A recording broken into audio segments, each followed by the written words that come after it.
겨울 지나야 봄이 온다. 어, 겨울이 지나면 봄이 옵니다. 당연한 얘기죠. 겨울 지나면 봄이 옵니다. 반드시. 그런데 이제 우리는 삶을 살 때 어떻게 사냐면요. 겨울 너무 추우니까 봄을 찾아가야겠다. 이렇게 삶을 살아갑니다. 그래서 음, 봄이 어디 있을까? 어디가 더 따뜻할까? 남쪽으로 막 걸어가기 시작하죠. 그래서 한 필리핀 정도 가면 겨울 없겠지 하고 열심히 남쪽으로 걸어갑니다. 근데 남쪽으로 우리가 아무리 힘을 내서 걸어가 봤자요. 필리핀은커녕 교외에서 마포구청도 못 갑니다. 아무리 힘내서 남쪽을 향해서 걸어가도 어차피 겨울이라는 거죠. 그 이럴 수도 있습니다. 겨울이 빨리 지나고 봄이 따뜻하게 오려면 좀 그래도 추운 게 좀 가시면 되지 않을까? 온풍기를 엄청 트는 거죠. 날로 막 틀고 그러면 좀 겨울이 빨리 지나가고 봄이 오지 않을까? 뭐 이런 생각을 한다. 이런 말도 안 되는 고민을. 그런데 이제 우리가 그런 모습을 통해서 스스로를 지혜로운 사람이라고 착각하고 살아간다는 거죠. 내가 지혜롭게 대처하고 있다. 어, 근데 봄은 그냥 시간이 흘러가야지만 봄이 옵니다. 시간이 흐르면 봄이 오게 되어 있다. 이게 웬 뜬금없는 이야기냐? 성경에서 하는 이야기가 바로 그거거든요. 계속 성경에서 예수님 하나님께서 우리에게 성경 내내 하시는 말씀이 바로 이거라는 것이죠. 하나님께서는 때를 정하십니다. 때를 딱 정하시고 그리고 약속을 하시죠. 그리고 약속을 반드시 성취하십니다. 때를 정하시고 약속하시고 그 약속의 때가 반드시 도래하게 만드신다. 그것이 성경 속에서 말씀하시는 큰 구조. 이것을 가지고 구약, 옛 언약, 약속, 약속하시고 그 약속 성취하시고 새로운 언약 또 약속하시고 또 성취하시고 그 안에서도 계속 약속하시고 다시 성취하시고 약속하시고 성취하시고 이것이 반복되어지는 과정이 바로 성경 속에서 말씀하시는 성경의 큰 틀, 이야기의 틀이다라는 것이죠. 오늘 본문 말씀에도 보면은 다윗이 지금 어디의 왕이 되었다고 말씀드렸죠? 유다의 왕이 되었거든요. 유다 왕. 유다 왕이 되었다는 것은 무슨 말이냐면 반쪽짜리 왕이라는 소리입니다. 아직 온 이스라엘을 통치하지 못한 반쪽짜리 왕이었다. 그 반쪽짜리 왕의 시절을 몇 년 동안 보내냐면 7년 6개월 동안 유다에서만 왕 노릇을 하게 됩니다.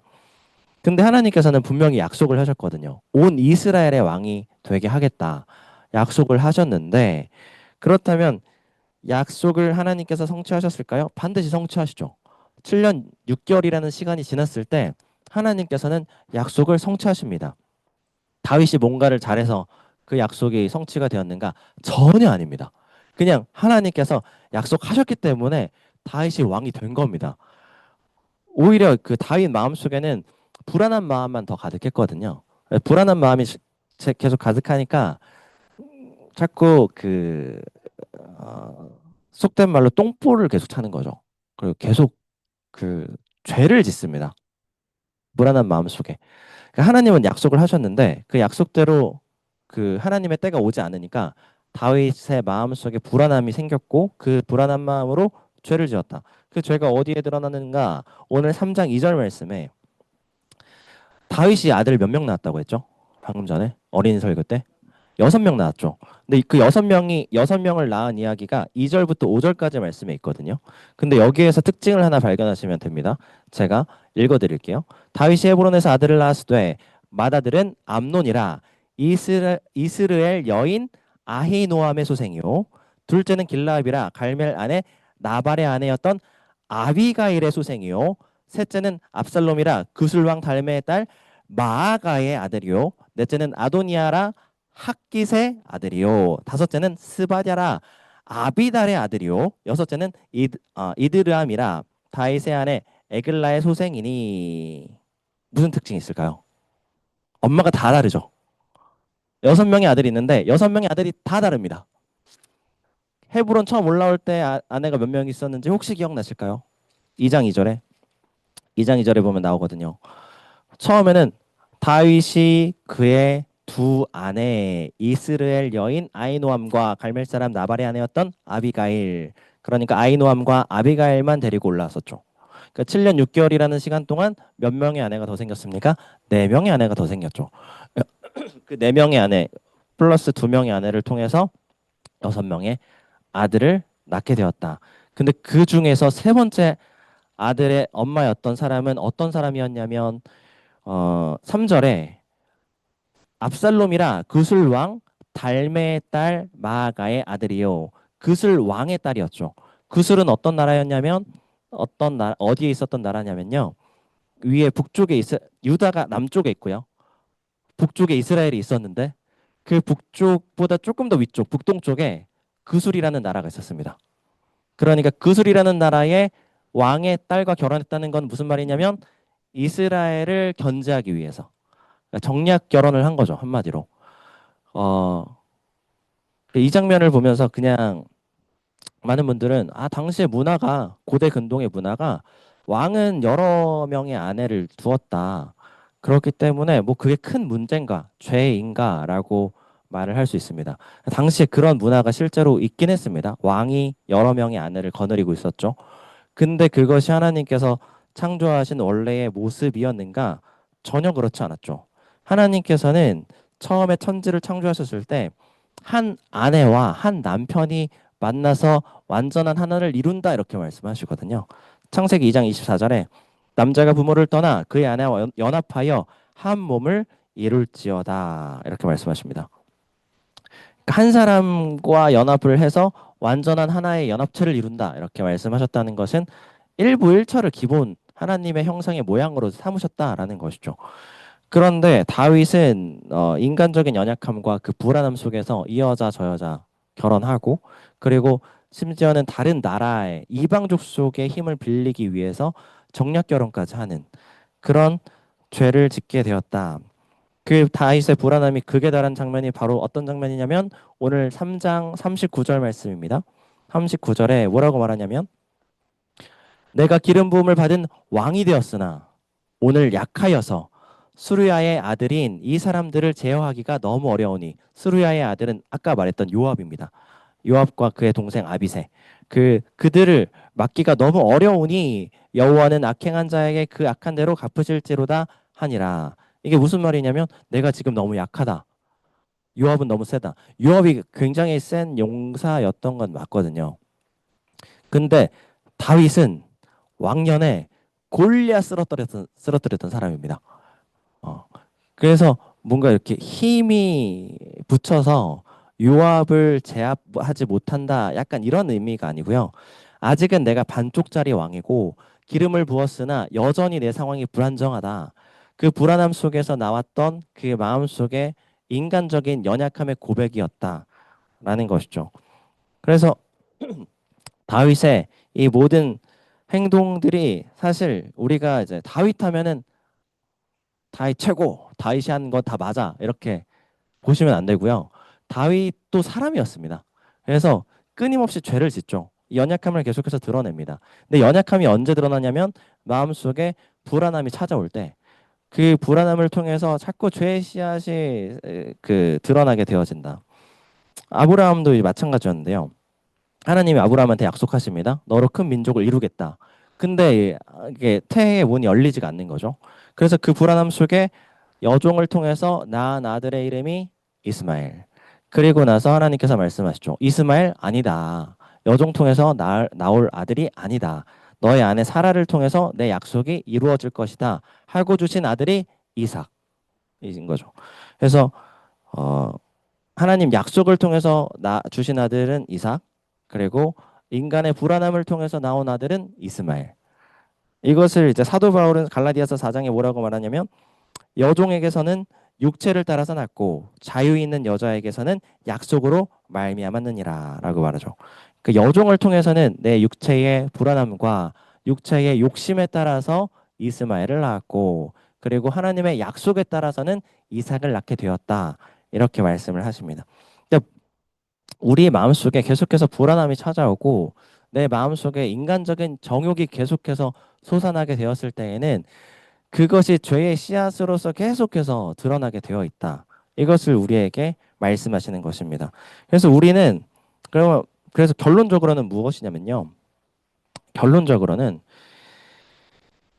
그냥 기다리고 있으면 됩니다. 그냥 기다려라. 겨울이 지나가기까지.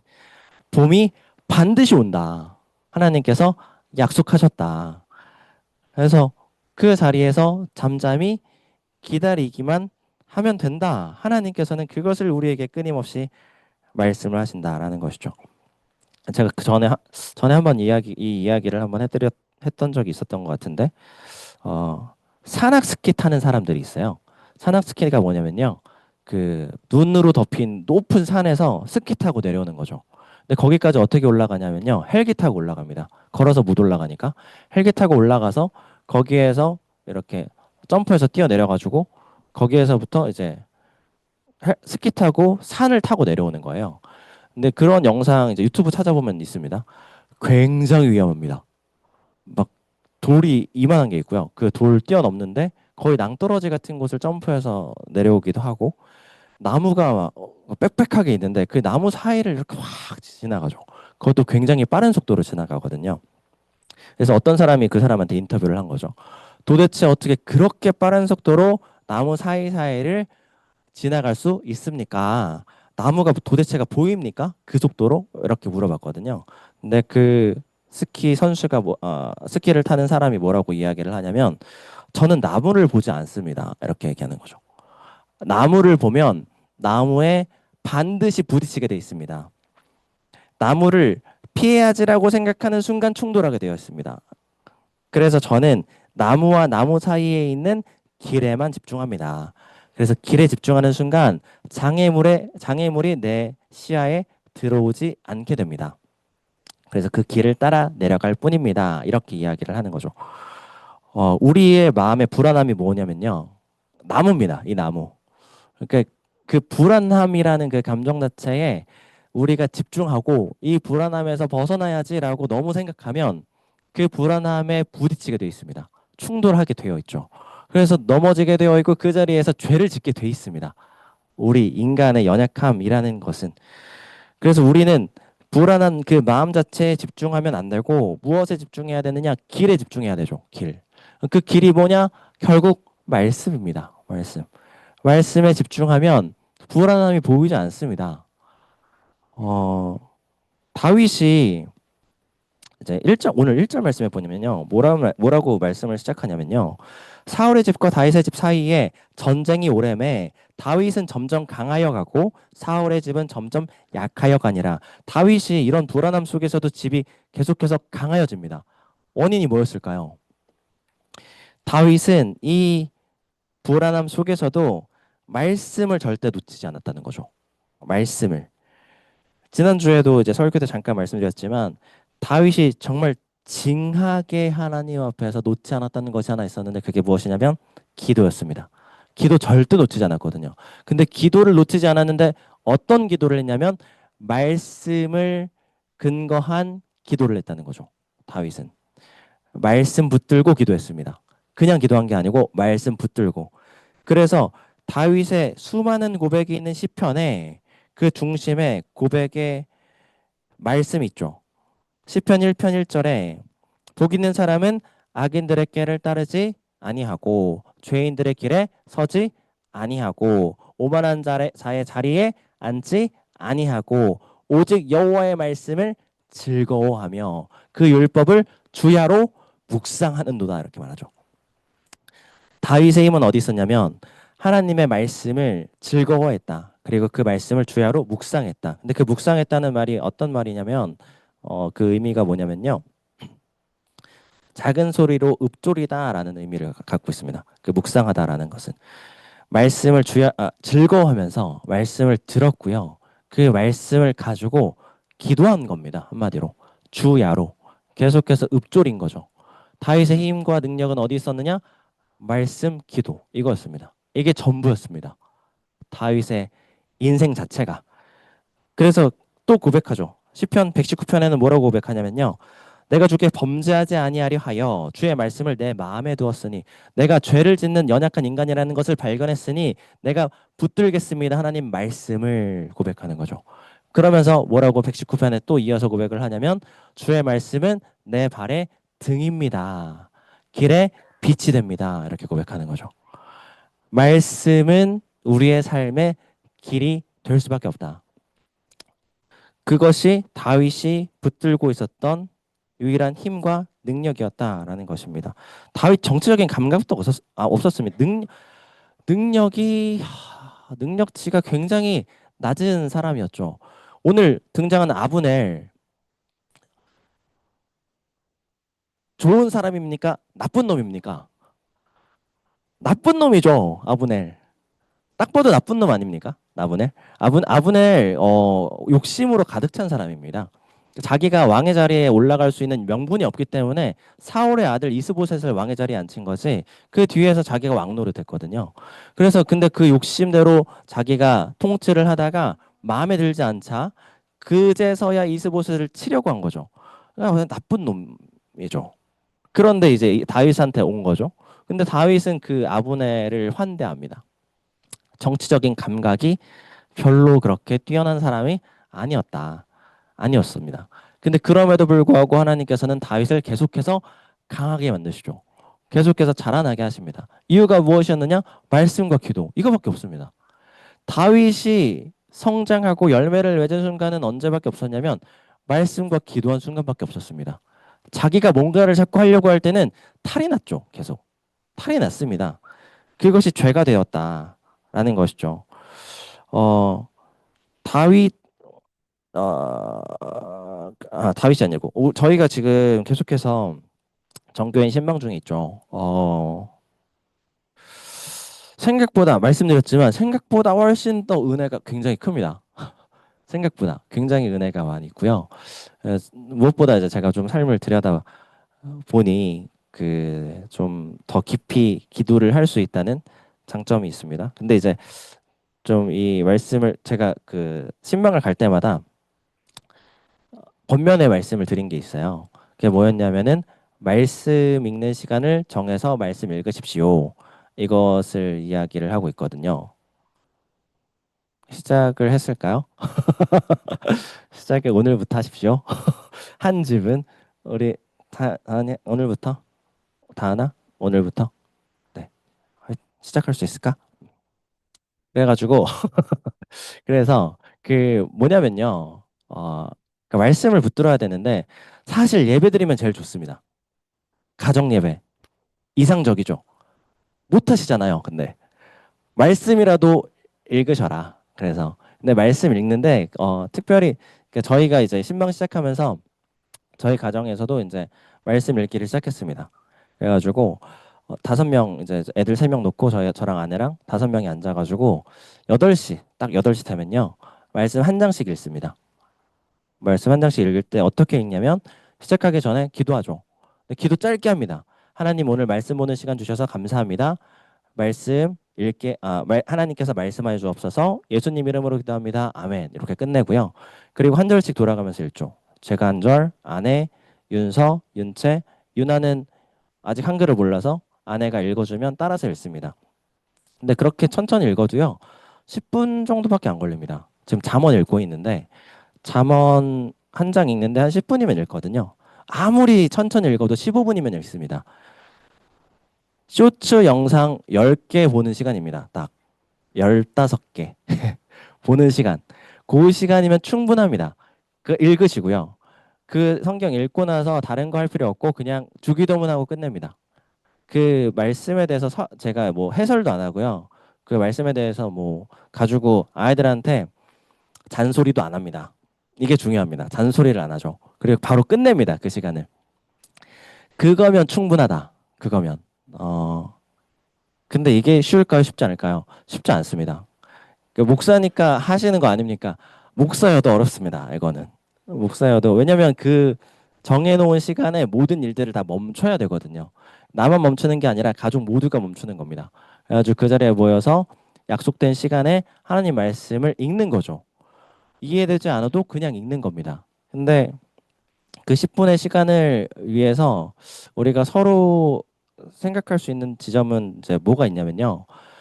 8시에 모여서 읽자라고 약속을 해도 그 전에 이제 그 아내랑 말다툼을 했다거나 아니면 아이들한테 혼을 막 심하게 냈다거나 이러면은 분위기가 좀 애매해집니다. 그 시간이. 그래서 그 시간을 우리가 딱 하나님한테 드리려면 어떤 노력이 필요하냐면 10분을 위해서 하루를 투자해야 됩니다. 하루를. 하루를 그 내가 희생하는 거죠. 그 시간을. 가족들을 하고 어떤 그 말다툼할 일들이 발생할 때에도 참는 겁니다. 이 10분을 위해서, 10분을 읽기 위해서 그 하루를 하나님한테 드리는 거죠. 10분을 하나님의 재단으로 세우기 위해서는 그와 같은 노력이 필요하다. 그런데 그렇게 10분의 시간을 하나님께 드리면 하나님께서 가정을 반드시 살아나게 하시죠. 살아날 수밖에 없습니다. 그렇게 하면. 그렇게 하나님께 시간 드리면 어, 가족들끼리의 시간이 안 될 때는 혼자 해도 괜찮습니다. 근데 혼자 그 시간 정해놓고 그 시간 하나님한테 드리면 내 삶이 살아날 수밖에 없죠. 말씀에는 그런 능력이 있기 때문에 붙들면 살아나게 되어 있다. 이해되죠? 제가 계속 그 신방 때도 말씀을 드렸지만 몇 가정에서는 그 얘기를 했지만 말씀을 이해할 필요는 없습니다. 그러니까 말씀 읽어도 이해가 잘 되지 않습니다. 저도 성경 읽으면요 이해 다 안 돼요. 저도 말씀 열심히 준비하지만 이걸 이렇게 해석해도 되나? 이런 구절이 수두룩 빽빽입니다. 그래서 하나님한테 정말 두렵고 떨리는 마음으로 기도하면서 설교했습니다. 몰라요. 이건 하나님 말씀을 다 해석이 안 됩니다. 학자들이 막 열심히 연구하잖아요. 모릅니다. 학자들도. 그러니까 학자들 간의 견해가 다르죠. 그래가지고 서로 논쟁을 하는 겁니다. 모릅니다. 하나님 말씀이기 때문에. 근데 하나님은 다행히 우리한테 말씀을 이해해라 이렇게 말씀하지 않았다는 거죠. 하나님 말씀 들어라 이렇게 말씀하셨다는 겁니다. 그게 우리한테 위로가 된다라는 것이죠. 그래서 그냥 들으면 됩니다. 읽으면 되죠. 읽고 하나님께서 허락하신 그 시간을 지키면 하나님의 때가 반드시 오게 되어 있습니다. 겨울 지나고 봄이 반드시 오게 되어 있다. 봄이 가고 가을이 되어서 열매를 반드시 맺게 되어 있다. 이것을 반드시 믿으시길 바랍니다. 우리 마지막으로 시편 1편 말씀인데요. 시편으로 한번 가보겠습니다. 제가 웬만하면 안 찾으려고 했는데 요거는 좀 같이 한번 읽어보겠습니다.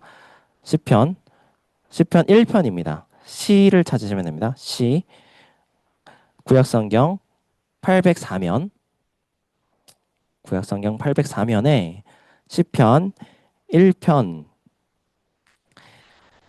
1절부터 3절까지의 말씀 1절부터 3절까지의 말씀 한번 한 목소리로 같이 읽겠습니다. 복 있는 사람은 악인들의 꾀를 따르지 아니하며 죄인들의 길에 서지 아니하며 오만한 자들의 자리에 앉지 아니하고 오직 여호와의 율법을 즐거워하여 그의 율법을 주야로 묵상하는도다. 그는 시냇가에 심은 나무가 철을 따라 열매를 맺으며 그 잎사귀가 마르지 아니함 같으니 그가 하는 모든 일이 다 형통하리로다. 아멘. 하나님 말씀 읽고 그것이 나의 삶의 읊조림의 기도가 되었을 때 철을 따라 열매를 맺는다고 말씀하시죠. 마르지 않는 잎사귀를 우리에게 허락하신다고 말씀하십니다. 하나님께서 주신 말씀을 끝까지 붙드시길 바랍니다. 어린아이와 같이 하나님께 나아가서 기도하시기 바랍니다. 그냥 때 쓰시면 하나님 말씀으로 우리가 하나님 붙들고 있으면 하나님의 때를 우리의 삶에 반드시 허락하여 주실 줄 믿습니다.